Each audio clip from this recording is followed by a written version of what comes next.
Dieu. Voilà, ce matin, j'aimerais donc voir un troisième volet avec vous sur les opérations de Dieu. Ce sera certainement le dernier volet. On a vu le Dieu qui enlève, le Dieu qui ajoute, et ce matin, je voudrais qu'on voit le Dieu qui multiplie.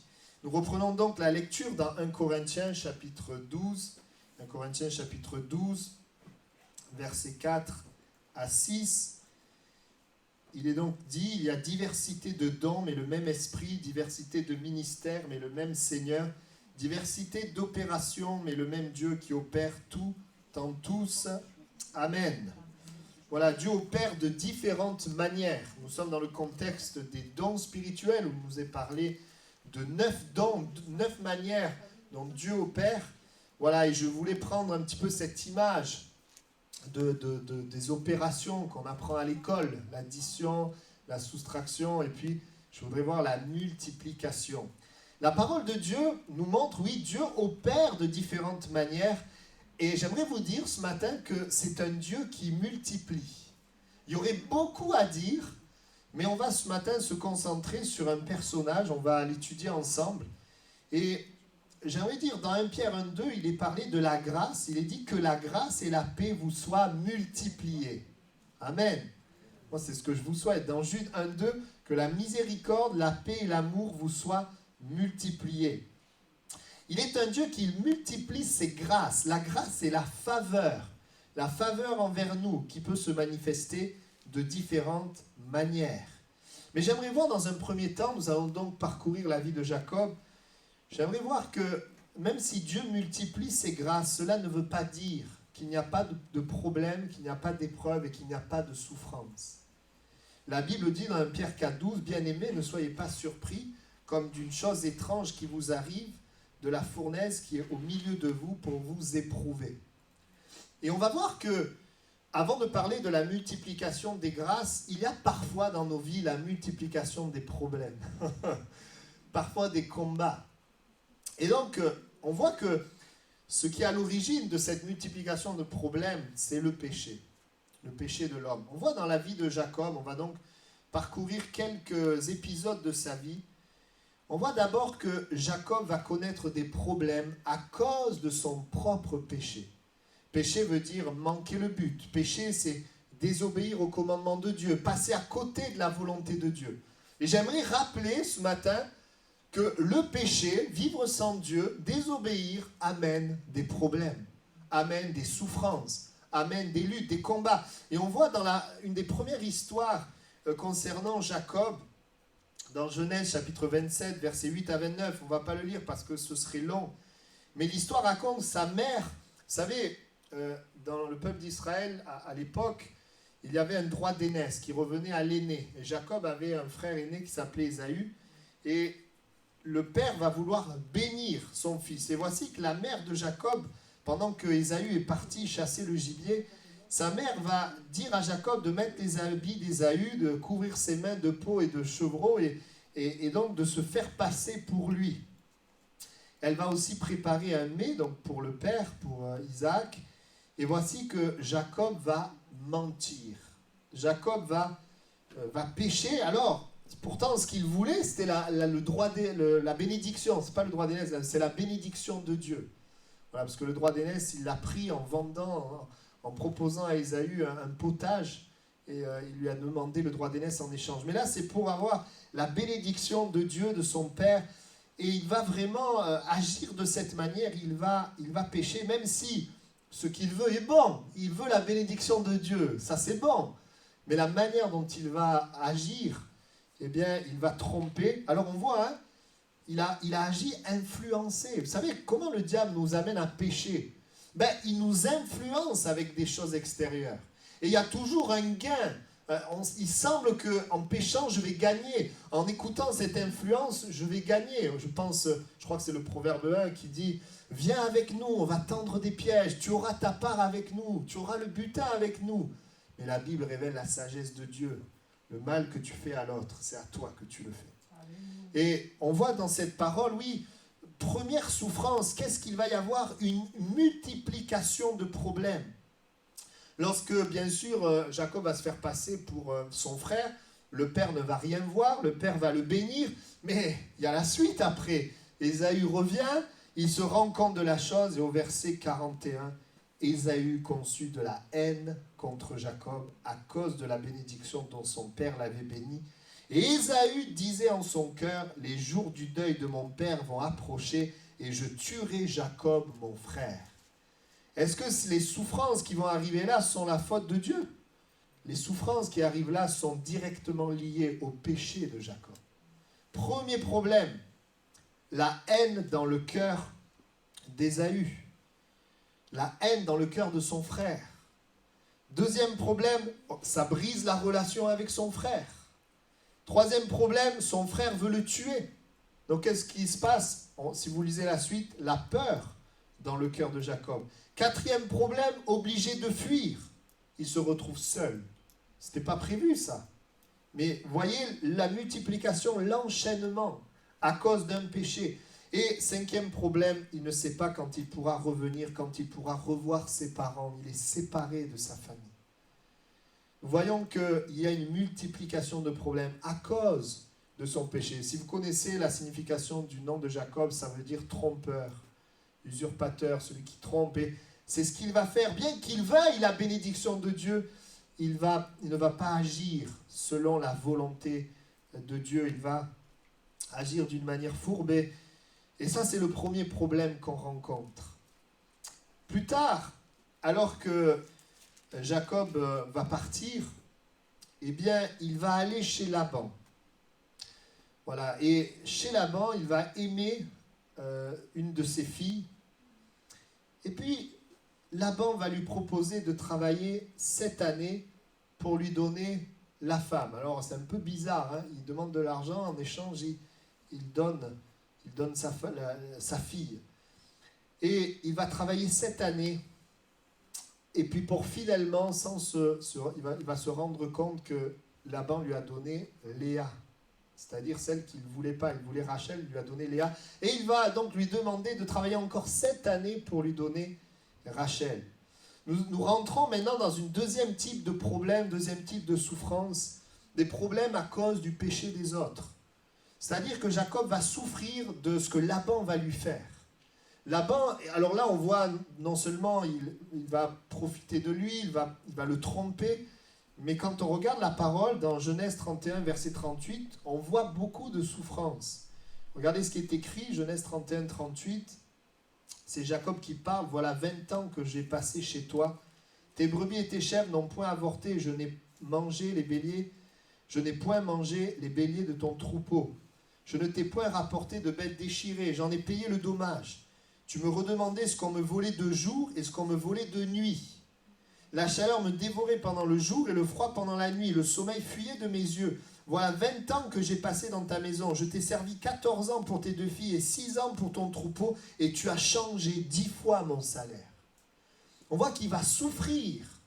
Laban va lui faire aucun cadeau. Quand il perdait une brebis, il devait payer.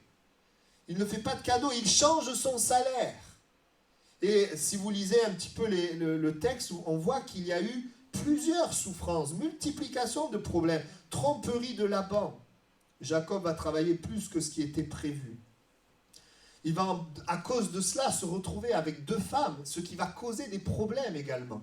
Parce qu'il va y avoir des rivalités. Au départ, il voulait simplement une femme. Mais à cause de cette tromperie, il va y avoir ces 2 femmes. Et c'est vrai que dans la volonté initiale de Dieu, il est parlé, l'homme s'attachera à sa femme. Et donc, même si la polygamie était acceptée à cette époque, néanmoins, ça a amené beaucoup de problèmes.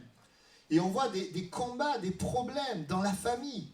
La Bible dit que Léa n'est pas aimée, Rachel est stérile, il y a une course aux grossesses avec aussi les servantes, comme pour gagner l'amour de Jacob. Deuxième problème. Et puis on voit, on l'a lu, le troisième problème, Laban change son salaire plusieurs fois. Et inutile de vous dire, à son propre avantage, pas à l'avantage de Jacob. Quatrième problème, on ne l'a pas lu, à un moment donné, Jacob va vouloir partir. Et quand il va vouloir partir, Laban ne veut pas le laisser partir. Donc on voit, Jacob est un homme qui a souffert à cause de son péché, mais aussi à cause du péché des autres. À cause de ce que Laban lui a fait. Et puis troisièmement, encore un peu plus tard, on voit que Jacob va connaître encore des problèmes, une multiplication de problèmes à cause d'un manque de sagesse. La parole de Dieu dit que Jacob va avoir une certaine attitude envers ses fils. Il va, la Bible dit, aimer davantage le fils de Rachel, Joseph, plus que les autres. Cela va exacerber la jalousie des autres envers Joseph. Et le fait qu'il aime plus cet enfant va alimenter une jalousie, même jusqu'à amener une haine dans le cœur des frères. Il va faire une magnifique tunique pour son fils. Il va y avoir ce manque de sagesse, où il va agir de cette manière. Et en plus de cela, Joseph lui-même va manifester un manque de sagesse. Parce que Joseph lui-même va faire un songe et il va dire à tous ses frères qu'en fait, il les a vus se prosterner devant lui. Je ne suis pas sûr que c'était la chose la plus sage à faire. La Bible dit qu'il allait dire à son père les mauvais propos. Donc, quand il entendait les mauvais, il allait rapporter à son père ce qu'il disait. Imaginez ce que ça pouvait produire dans le cœur des frères. Et il va y avoir une multiplication de problèmes à cause de cela. Vous savez, la sagesse dans une famille, c'est d'aimer chaque enfant. Parce que chaque homme a besoin d'être aimé. Et on voit que, premier problème, son fils Joseph va être vendu en Égypte par ses frères. Il va être, vendu. Deuxième problème, les frères vont mentir et faire croire à leur père qu'il est mort. Troisième problème, la tristesse de Jacob et de Rachel qui va durer. Père qui pense qu'il est mort, la Bible dit qu'il était dans le deuil. Quatrième problème, toute la famille va vivre dans un mensonge. Les frères vont vivre dans le mensonge de manière consciente et Jacob va vivre dans le mensonge sans en être conscient. Il va penser qu'il est mort alors qu'il est vivant. Multiplicité de problèmes qui amènent des souffrances. Et dans ces trois aspects, c'est toujours le péché. Le péché, manquer le but. Vous savez que la sagesse, c'est la confiance dans les commandements de Dieu. La sagesse, c'est l'obéissance. Et dans cette multiplication de problèmes, écoutez bien, parce que là, si vous partez maintenant, ça ne va pas. On vient de commencer. Dans la multiplication de problèmes, Jacob va connaître la multiplication des grâces de Dieu. Et j'aimerais vous dire, peut-être qu'il y en a, ils vivent des problèmes, et peut-être qu'il y a plusieurs problèmes comme lui. Mais tu peux vivre la multiplication des grâces de Dieu dans ta vie et dans tes problèmes. On va voir ensemble, on va reprendre ces points.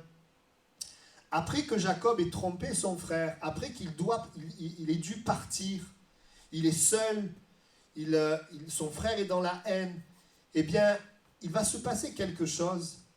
Il va s'arrêter à un endroit, et il va se coucher et avoir un songe. Et là, dans ce songe, Dieu va venir vers lui. Là, les grâces de Dieu vont commencer à se manifester. Et dans Genèse 28, 13, et à chaque fois que je vais parler des grâces, je veux que tu comprennes ce matin que Dieu n'a pas changé, il est le même. Et ce qu'il a fait dans la vie de Jacob, il veut le faire dans ta vie. Et je proclame ce matin qu'il va y avoir multiplication de grâces dans la multiplication des problèmes. Après que Jacob ait trompé son frère, il part, donc il a un songe. Genèse 28, 13. Voici l'Éternel se tenait au-dessus d'une échelle. Et il dit, je suis l'Éternel, le Dieu d'Abraham, ton père, et le Dieu d'Isaac.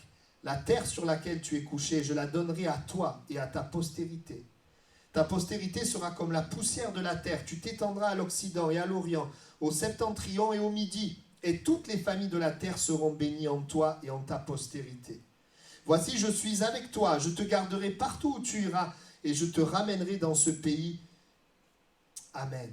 Car je ne t'abandonnerai point, que je n'ai exécuté ce que je dis. Et puis au verset 16, il s'éveilla de son sommeil et dit, l'Éternel est en ce lieu, et moi je ne le savais pas. Amen. Hein? Nous voyons les faveurs, les grâces de Dieu. Il va connaître les promesses de Dieu pour sa vie. Dieu va parler. Et j'aimerais dire, nous avons un Dieu vivant qui nous parle. Et il va lui parler à lui personnellement d'une manière particulière. Et nous allons voir une multiplication de grâces que Dieu donne à Jacob. Au départ, c'est simplement des paroles, mais ce sont des paroles que Dieu va accomplir. Premièrement, il lui dit, je te donnerai la terre. Il y a une promesse qui est là, ici-bas, sur la terre. Je te donnerai Deuxièmement, je donnerai à toi et à ta postérité. C'est-à-dire qu'il y a une bénédiction sur ceux qui viennent après toi, sur ceux qui sont autour de toi. Troisième bénédiction, ta postérité sera nombreuse. Alors aujourd'hui, bien sûr, Dieu est capable de nous donner beaucoup d'enfants, c'est sûr, mais d'une manière spirituelle, le Seigneur est celui qui désire que nous puissions être utilisés pour amener beaucoup d'âmes au salut. La postérité sera nombreuse. Et puis, quatrièmement, les familles de la terre, les gens extérieurs seront bénis à cause de toi et de ta postérité. Cinquièmement, et ça c'est une promesse tellement précieuse, il dira « Je suis avec toi ». Je suis avec toi. Et quelle grâce de savoir que dans les problèmes, Dieu est avec nous. Sixième grâce, je te protégerai. La protection de Dieu. Et septième grâce, je te ramènerai dans ce pays, c'est-à-dire je te conduirai. J'ouvrirai les portes, je te dirigerai. Huitièmement, je ne t'abandonnerai pas, autrement dit, je serai fidèle. Dans les bons et les mauvais moments, je serai toujours là. Je serai fidèle. La multiplication des grâces. Oui, et Dieu n'a pas changé. Dieu a des promesses par rapport à notre vie. Dieu désire que nous soyons utiles sur cette terre, qu'il se serve de nous pour bénir les autres. Dieu veut marcher avec nous, nous protéger, nous garder, nous diriger, nous conduire. N'est-ce pas vrai qu'il y a tellement de questionnements, de points d'interrogation? En plus de ces points d'interrogation, des combats, des problèmes. Mais la parole de Dieu nous rappelle qu'il y a une multiplication de grâces. Et alors ce qui est intéressant, c'est que si Dieu a fait ces grâces, ce n'est pas parce que Jacob était très spirituel. Parce qu'à sa réaction, on voit qu'en réalité, même si Jacob voulait de Dieu, il n'était pas encore vraiment engagé. On le voit au verset 20, Jacob fit un vœu. Alors juste après ça, il fit un vœu en disant « Si Dieu est avec moi et me garde pendant ce voyage que je fais, s'il me donne du pain à manger et des habits pour me vêtir, et si je retourne en paix à la maison de mon père, alors l'Éternel sera mon Dieu. » C'est-à-dire qu'il met des conditions. Ben, si tout ça c'est vrai, alors tu seras mon Dieu. Ça veut dire que ce n'est pas son Dieu. Mais il y a une chose qui est véritable. C'est que Jacob, il veut de Dieu. Et on voit que Dieu va faire ses promesses avant même que finalement Jacob ne l'aime vraiment.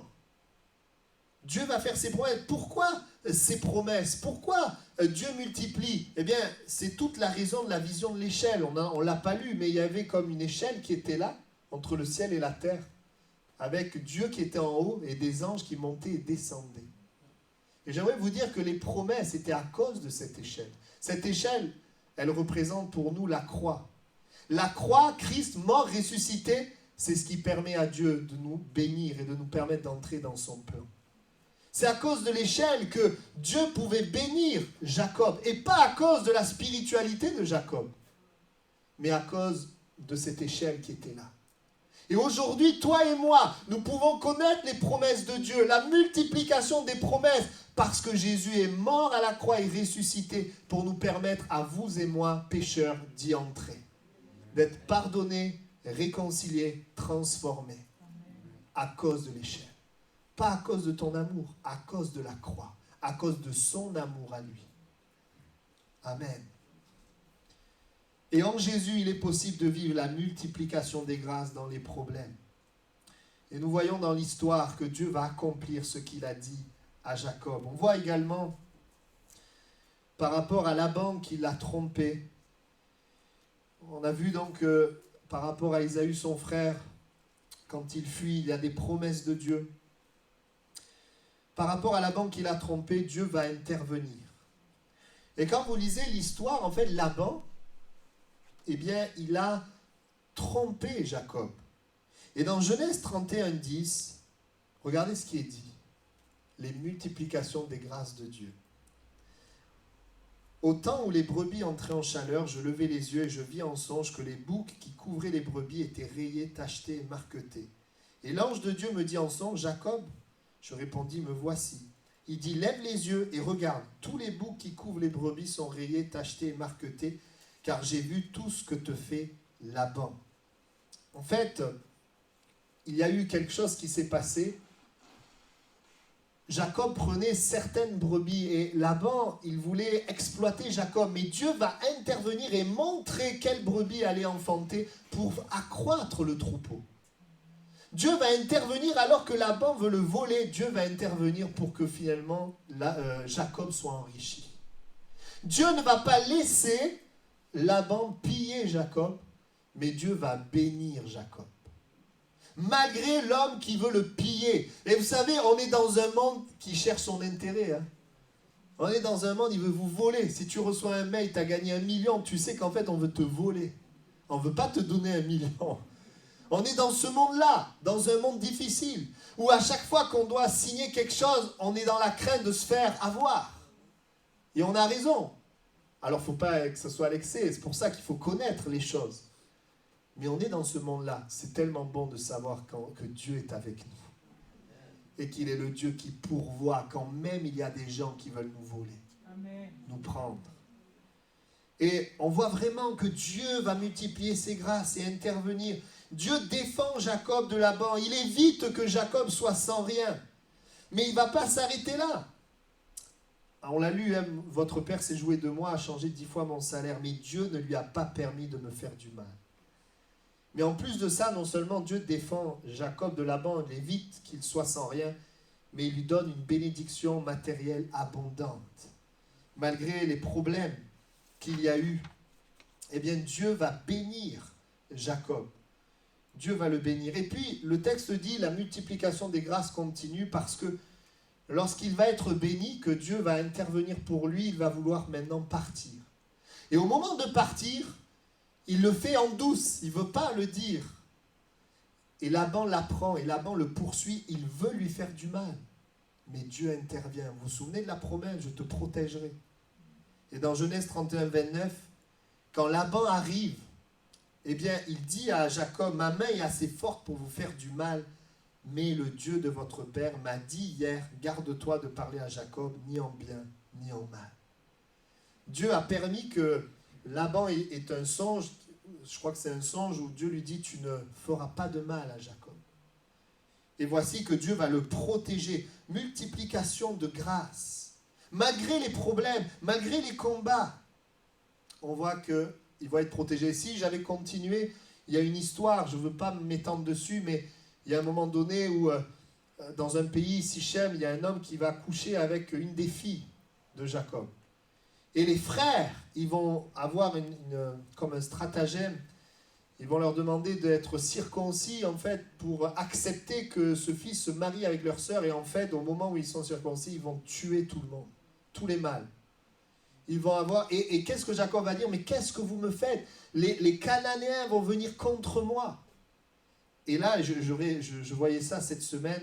Et là, vous lisez dans la parole de Dieu, dans Genèse 35, 5, il est dit qu'ils partirent, la terreur de Dieu se répandit sur les villes qui les entouraient et l'on ne poursuivait point les fils de Jacob. Dieu le protège encore. Dieu intervient pour que les Cananéens ne viennent pas contre lui. On voit qu'il y a la multiplication des grâces, des faveurs de Dieu. On le voit. Troisièmement, lorsque, vous savez, il va perdre Joseph, lorsqu'il va manquer de sagesse, et cela va amener les frères à agir avec haine, eh bien nous voyons les grâces de l'Éternel. Dieu va veiller sur Joseph. Dieu va être avec Joseph dans la maison de Potiphar. Dieu va être avec Joseph en prison. Et Joseph va devenir le second du royaume, le second après Pharaon. Et il va être éclairé par Dieu pour pouvoir pourvoir à une famine qui va venir.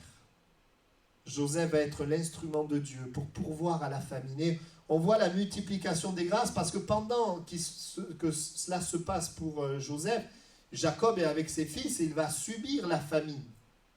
Mais on voit Dieu qui va pourvoir à la famine. Ils vont apprendre qu'il y a du blé là-bas. Ils ne savent pas encore que celui qui a du blé, c'est Joseph. Il va pourvoir. Dieu va pourvoir. Les grâces de Dieu se multiplient. Et puis, Dieu va pourvoir à la famine, mais Dieu va faire plus. Il va permettre que Jacob retrouve son fils. Que Jacob retrouve Joseph. Et puis, il va faire encore plus. Il va permettre qu'il y ait le pardon dans la famille. La réconciliation. Il va permettre encore, grâce supplémentaire, un changement de cœur dans les frères de Joseph. Parce que, alors qu'ils avaient vendu Joseph, eh bien, quand vous regardez l'histoire et que Joseph va prendre Benjamin, le garder, on voit Judas qui se lève et qui dit non, laisse-le partir et prends-moi à ma place. On voit un changement de cœur dans les frères de Joseph. Et puis, encore une autre grâce, eh bien, Joseph les amène tous dans la meilleure partie du pays, Goshen, où ils vont être bénis, ils auront à manger. Grâce supplémentaire, Jacob voit son fils Joseph être utilisé par Dieu pour bénir toute une nation, les pays alentours. Multiplication des grâces. Grâce supplémentaire, toute la famille est réunie. Famille qui était divisée. Donc nous voyons dans la parole, oui, il y a des problèmes, mais il y a une multiplication des grâces de Dieu.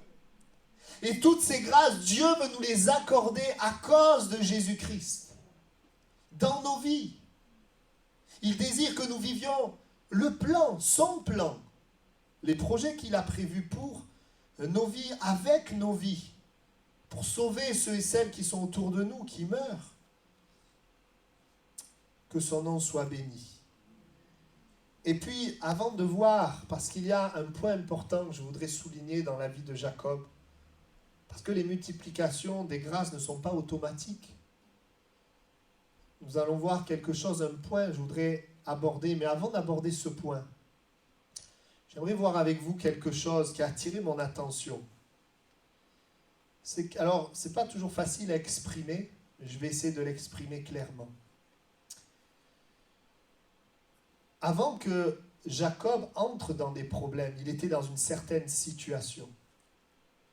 Il est dans une situation, il entre dans des problèmes, Dieu intervient, il sort de la situation. Écoutez bien, quand il sort de la situation, le résultat final est meilleur que quand il est entré. Et c'est ce que je voudrais souligner, je vais le souligner ce matin. Lorsqu'on voit Jacob tromper son frère avant, nous voyons un homme qui veut la bénédiction avec un cœur trompeur. Avant qu'il trompe Ésaü, Jacob est un homme qui veut la bénédiction de Dieu, qui a un cœur trompeur. Nous savons, il va tromper son frère et nous voyons qu'après cet épisode, il va apprendre que son frère vient à sa rencontre avec 400 hommes. Et il va avoir peur. Et qu'est-ce qu'il va faire? Il va se mettre toute la nuit, la Bible dit, à lutter avec Dieu. Je ne te laisserai point partir que tu m'aies béni. Et qu'est-ce qui va se passer au travers de ce problème avec son frère? La Bible dit que Dieu va lui dire, ton nom est Jacob et tu seras appelé Israël. Tu as lutté avec Dieu et tu es vainqueur. Et j'aimerais vous dire ceci. Jacob était un trompeur. Jacob voulait la bénédiction. Il va connaître donc ses problèmes avec son frère, mais après ces problèmes, après que Dieu est intervenu, eh bien Jacob, ce n'est plus le même homme. Ce n'est plus un homme qui veut la bénédiction, c'est un homme qui a la bénédiction. Ce n'est plus un homme avec un cœur trompeur, c'est un homme avec un cœur transformé. Et ça, c'est la gloire de Dieu, d'être capable d'amener des grâces dans nos problèmes et de nous changer, de nous transformer et de nous amener plus haut que ce que nous étions au début avant de connaître ces problèmes. Nous voyons un homme transformé, son identité change. Tu seras appelé Israël. Nous voyons dans Hébreux 11, 21, Jacob est devenu un adorateur. Un adorateur. Tout cela au travers des problèmes avec son frère. Parce que Dieu est intervenu. Quand il n'y a pas Dieu, tu es avant, tu as des problèmes, ce que tu es après est toujours pire que ce que tu es avant. Mais quand tu as Dieu, ce que tu es après est meilleur que ce que tu étais avant. Parce que notre Dieu est tout puissant, il change le mal en bien. Nous le voyons dans ce texte, nous le voyons aussi avec Laban. Avant de rencontrer Laban, Jacob est un homme seul. Il est seul. Et il y a tous ces problèmes avec Laban veut dépouiller un homme seul. Normalement, il va être encore plus seul, je ne sais pas, seul sans rien. Mais Dieu intervient et quand Jacob ressort, il n'est plus seul. il a une famille, il a des enfants, il est béni matériellement. Dieu a touché, Dieu a agi dans sa vie. Et il ressort avec cette provision de Dieu, malgré celui qui voulait le dépouiller. Il y a cette grâce de Dieu. Jacob ne manque de rien. Il a expérimenté le Dieu qui pourvoit. Alors qu'on veut me voler, alors qu'on veut me prendre. Et ce qui est important, c'est que notre cœur n'est pas attaché à la provision de Dieu. Mais notre cœur n'est pas dans la crainte parce que notre Dieu pourvoit. Tout cela au travers des problèmes de Laban, avec Laban. Le résultat est meilleur après qu'avant. Amen. C'est beau de savoir dans un monde qui est méchant, qui veut nous dépouiller, que quand tu as Dieu, Dieu pourvoit à tes besoins.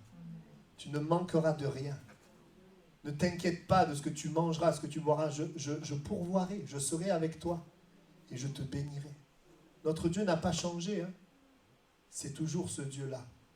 Troisièmement, quand il va perdre Joseph, avant, lorsqu'il aime son fils Joseph plus que les autres, nous avons une famille divisée. Nous avons une famille où il y a des rivalités, il y a des problèmes. Nous avons une famille qui vit dans le mensonge. Imaginez les frères qui ont dû vivre avec le mensonge que Joseph est mort, voir leur père dans le deuil pendant des années. Nous voyons tout cela. Mais après cet épisode où Joseph va être le second du royaume, va les faire revenir, qu'est-ce que nous voyons? Nous voyons une famille unie, une famille restaurée, une famille où il y a le pardon. Nous voyons Jacob pouvoir retrouver son fils, tous ses fils. Nous voyons une grâce supplémentaire. Le résultat était meilleur après qu'avant. Parce que notre Dieu, c'est ce Dieu-là. Il fait les choses parfaitement. La Bible dit au-delà même de ce que nous pouvons penser et imaginer. Et tout cela, malgré le péché de Jacob, malgré le péché des autres et malgré son manque de sagesse, j'aimerais te dire que Dieu n'est pas limité par cela. Il est le Dieu Tout-Puissant. Et nous allons voir maintenant un point quand même important que nous trouvons dans la vie de Jacob. Parce que cela n'est pas automatique.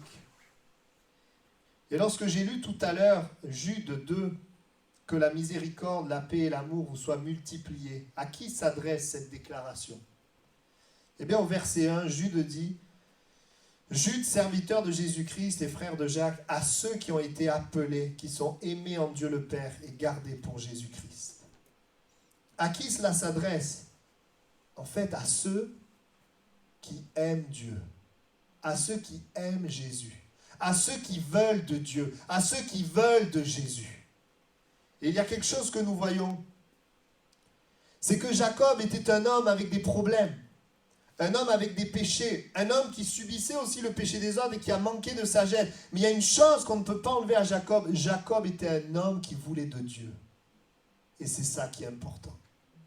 Et ce matin, tu dois comprendre ceci. Beaucoup de gens sont concentrés sur le fait d'essayer de régler leurs problèmes. Mais si tu commences à te concentrer sur le fait de t'attacher à Dieu, alors tu verras ces grâces se manifester dans ta vie.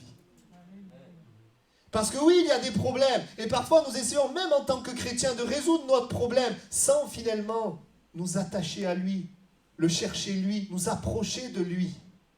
Il y a une chose que Jacob avait, c'est que Jacob voulait de Dieu. Il s'approchait de Dieu. La parole de Dieu nous le montre. Il va passer toute la nuit à lutter avec Dieu par rapport à ce problème. La Bible dit, il dressait des autels. À l'époque, ça montrait le contact qu'on voulait avoir avec Dieu, à la différence de Laban qui parlera de ses dieux. Jacob, même s'il est instable, il veut de Dieu. Et j'aimerais te dire ce matin, si tu veux de Dieu, si tu veux t'attacher à Dieu, tu veux le connaître, tu veux le chercher, tu veux t'approcher de lui, alors toutes ces grâces, elles peuvent se manifester dans ta vie. Pourquoi? Les grâces sont en Jésus. Et donc, pour que nous puissions vivre les grâces, il nous faut nous attacher à Jésus. Et puis, il y a une maturité par la suite. C'est que, finalement, ce qui nous intéresse, ce n'est pas forcément les grâces en premier, mais c'est lui-même. C'est Jésus. Et c'est important. On veut être bien pour venir à lui plutôt que venir à lui pour être bien.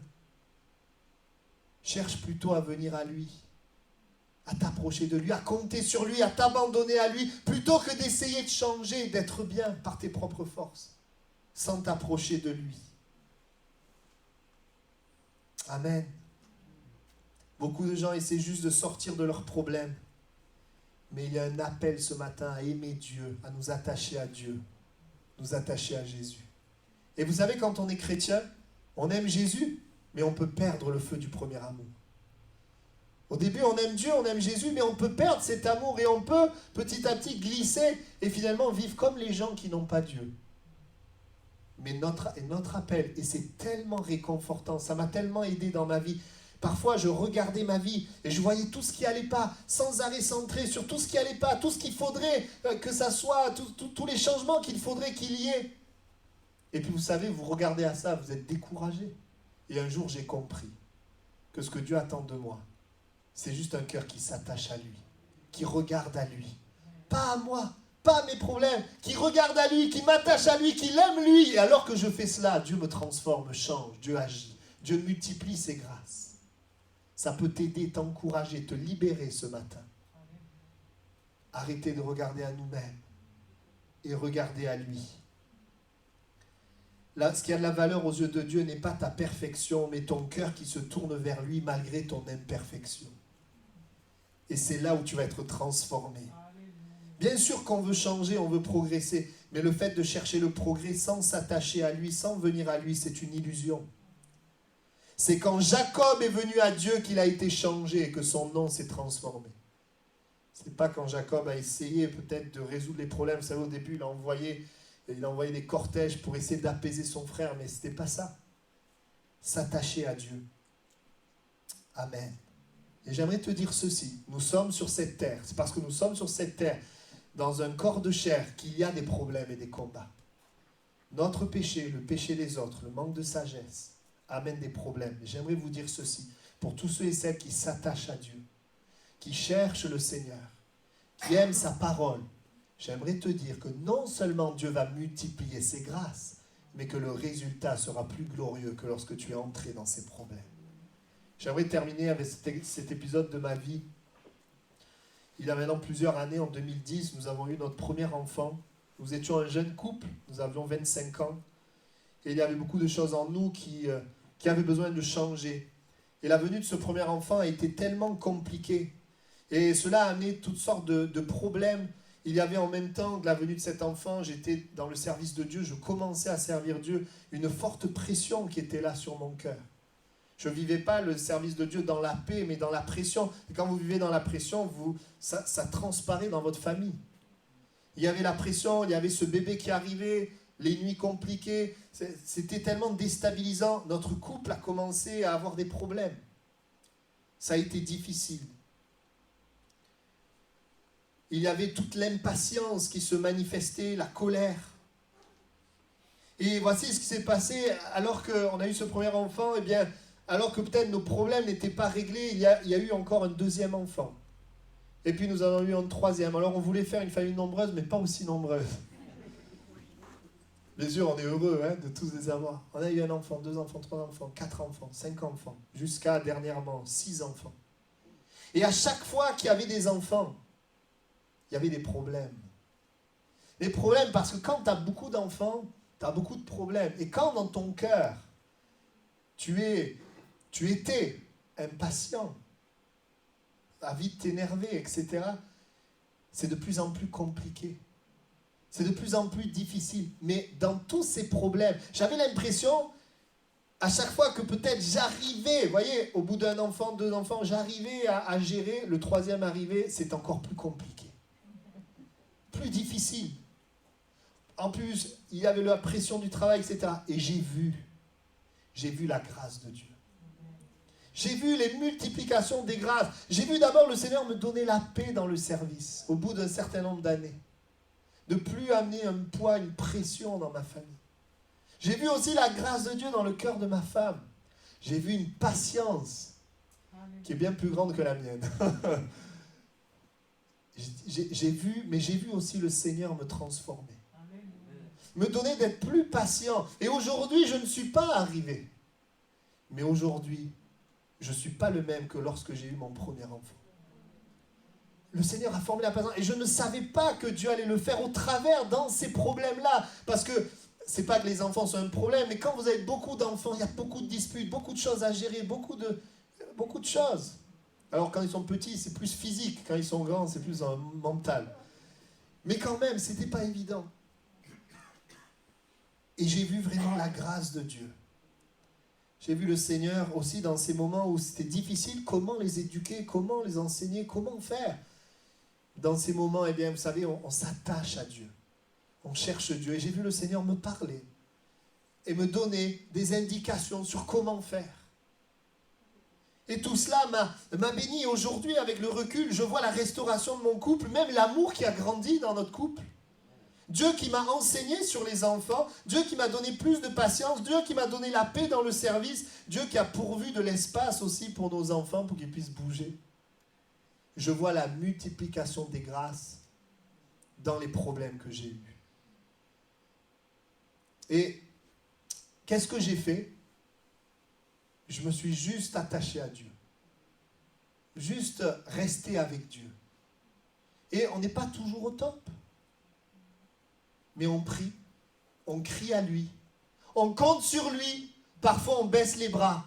Et une fois qu'on a les bras baissés, au bout d'un moment, on relève les manches et on se relève. Et on avance. Je ne suis pas un super-héros, nous ne sommes pas des super-héros, nous sommes des gens normaux. Mais la clé, c'est que nous continuons de nous attacher à lui, nous continuons de l'aimer. Alors que nous continuons de croire, de lui faire confiance, eh bien Dieu multiplie ses grâces. Et le résultat final est meilleur que ce que nous étions avant. On va incliner nos têtes ensemble. Et nous allons prier. C'est un message pour t'encourager, un message qui prend un certain recul, qui ne parle pas d'un instant, mais qui parle d'une vie. Nous avons parcouru une partie de la vie de Jacob. Nous voyons cela. Et j'avais cette image, vous savez, comme quand tu montes dans un avion. Et là, dans l'avion, il peut se passer toutes sortes de choses. Tu peux avoir des nausées, tu peux avoir peur, tu peux avoir un conflit avec le passager à côté de toi, tu peux avoir mal aux jambes, tu peux manquer d'argent pour acheter quelque chose, tu peux être déçu de la nourriture dans l'avion. Toutes sortes de problèmes qui sont là. Mais tu es dans l'avion qui va dans une direction. Parce que tu as fait confiance au pilote, tu es entré dans l'avion. Et un jour, nous sommes entrés, nous avons fait confiance en Jésus et Jésus nous amène dans une direction malgré tous les problèmes que nous pouvons vivre. Et malgré tous les problèmes que tu peux vivre dans l'avion, l'avion va dans une direction parce que tu es entré par la foi. Et ce matin, j'aimerais te dire, si tu as pris la direction d'aimer Jésus, tu es dans la bonne direction. Tu as pris la direction de t'attacher à Dieu, t'attacher à Jésus, à lui faire confiance. Tu as peut-être pensé des fois à sauter de l'avion avec le parachute, mais tu ne l'as pas fait. Tu as peut-être pensé des fois à te décourager, à abandonner Dieu, mais tu ne l'as pas fait parce que tu sais qu'il est la vérité et qu'il est important de rester. Et le Seigneur voudrait t'encourager. La parole dit que quels sont nos petits problèmes quand on considère par rapport à l'éternité. Et je voudrais t'amener ce matin à prendre du recul, de la hauteur, et à réaliser que Dieu est en train dans ta vie d'accomplir son plan. Il multiplie ses grâces. Et le résultat sera meilleur que lorsque tu es entré. Parfois, c'est sur des années, vous savez. Peut-être aujourd'hui, tu regardes et tu dis, mais moi, David, pour le moment, le résultat n'est pas meilleur. Oui, mais attends, ça prend parfois des années. Ça a pris des années pour Joseph ou Jacob. Mais notre Dieu est tellement grand et plus puissant. Il n'est même pas comparable au diable. On ne devrait même pas comparer Dieu et le diable. Ça n'a rien à voir. Dieu est le créateur. Le diable est une créature. Personne n'est au-delà et au-dessus de Dieu. Dieu est tout puissant. Il est capable de changer le mal en bien. Malgré le péché, malgré tout ce qui était là, s'il y a un attachement à Dieu, Dieu peut tout faire, Dieu peut tout changer. Amen. Le diable veut tout le temps nous culpabiliser, nous condamner, nous écraser. Mais notre Dieu nous rappelle que Jésus est mort afin qu'il nous soit favorable. Et ce matin, tu peux dire, Seigneur, merci. Je lève les regards vers le ciel. Merci parce que je suis dans le bon avion. Le bon pilote, c'est Jésus-Christ. Et je vais vers la gloire. Merci Seigneur pour cela. Je bénis ton nom Seigneur. Et malgré la multiplication des problèmes, je déclare que tu multiplies tes grâces. Et que le résultat sera meilleur après le problème qu'avant d'avoir les problèmes. Seigneur, tu permets ce matin que nous soyons attachés à Jésus, que nous commencions avec Jésus et que nous continuons avec Jésus. Tu dis dans ta parole, Seigneur, de garder un zèle pour conserver jusqu'à la fin une pleine espérance, en sorte que vous ne vous relâchiez point et que vous imitiez ceux qui, par la foi et la persévérance, héritent des promesses. Nous héritons des promesses par la foi et la persévérance, la confiance en Jésus. Merci de bénir ton peuple, tous ceux et celles qui sont là, qui écoutent ce message, ceux qui aussi ne te connaissent pas, que tu puisses devenir le pilote de leur vie. Seigneur, merci. Tant que nous sommes sur la terre, il y aura des problèmes, mais parce que nous avons Jésus, il y aura des grâces. Je le proclame et je déclare maintenant ce matin la multiplication des grâces dans la vie de ceux et de celles qui s'attachent à Jésus. Dans les problèmes, dans les combats, dans les manques, tu multiplies tes grâces et tu nous fais devenir ce que tu veux que nous devenions. Merci de bénir mes frères et mes sœurs. Tu accordes toutes ces grâces pour que, c'est vrai, tu accordes des grâces pour qu'on te connaisse, mais tu multiplies tes grâces tout au long de la vie de ceux qui s'attachent à toi. Et c'est ce que nous voulons, Seigneur. Seigneur, il y a des personnes qui cherchent juste à régler leurs problèmes, comme Jonas qui a cherché à fuir le problème plutôt que de s'attacher à toi. Il aurait trouvé dans la présence de Dieu une grâce pour aimer les Ninivites. Mais il a préféré fuir et au lieu de trouver une grâce, il a trouvé d'autres problèmes. Il a été jeté à la mer. Il est passé proche de la mort. Mais nous, Seigneur, tu nous invites à ne pas chercher à fuir le problème, mais à nous attacher à toi. Car dans ta présence, il y a tout ce dont nous avons besoin. Toutes les ressources, toutes les grâces dont nous avons besoin. Et je proclame que tu agis ce matin dans nos cœurs, dans nos vies, dans nos familles, dans le témoignage, dans notre travail. Tu agis, Seigneur. Merci. Amen. Amen. Amen. Que le Seigneur vous bénisse. Voilà, nous avons parcouru une partie de la vie de Jacob.